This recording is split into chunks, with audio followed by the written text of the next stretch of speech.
Recently, Vanity Fair received a lot of backlash for a video it published telling Hillary Clinton to get a hobby. And in that video, in a very small part, one of the women working at Vanity Fair said that she should take up a hobby like knitting.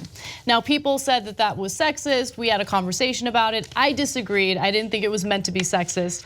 However, Vanity Fair did decide to apologize, and their apology goes as follows. It was an attempt at humor, and we regret that it missed the mark. That was it. That was the apology, which isn't really much of an apology, and I don't really think they have to apologize. Like, let's all move on with our lives. I think that apology was fitting for the offense. Okay, fair, I agree. Okay, so who wanted to chime in on this debacle? Donald Trump. Of course. Because here's the thing, Donald Trump, I mean, he's done everything he needs to do as president. He's succeeded in everything. We're all living better lives. And so since he's got a little bit of time on his hands, why not golf and go after Vanity Fair for apologizing? So here's what his tweet said. Vanity Fair, which looks like it's on its last legs. Okay, let's just stop right there. Okay.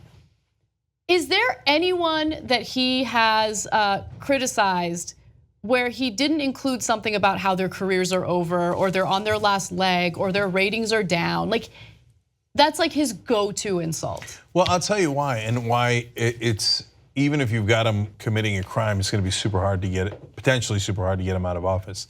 Because during a campaign rally, he once gave an anecdote, so a super weird rambling anecdote about a guy at a party among the very rich, and how he had lost his fortune. And Trump thought that was the worst thing in the world, and everybody looked at him with shame. He used to be rich, but he's not rich anymore. And he just gave it as like a parable for like the worst thing that could possibly happen to you. So that's why he thinks like, your career is ending, is the worst thing ever, right?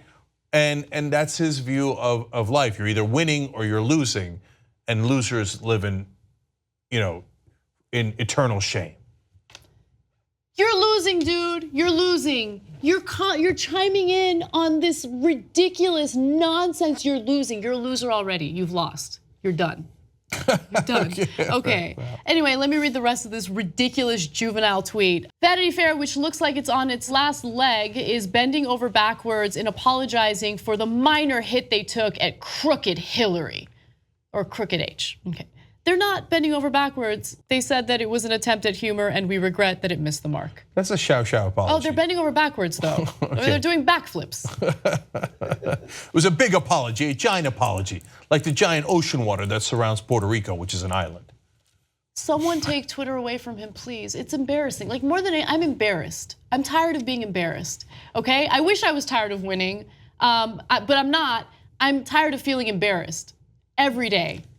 Yeah, so and that's why it gets under his skin when you mention that he lost the electoral college, because then he'd be a loser and he'd have to live in shame. Oh my God, and they can't take him out of the White House. Oh, he's gonna feel such deep shame. It's gonna be the best thing in the world. Best day in American history when that happens. If you like this video, bless your heart. We got a lot more where that came from. We do a full show every day, Monday through Friday. Come enjoy it ad-free by becoming a member, tytnetwork.com/join.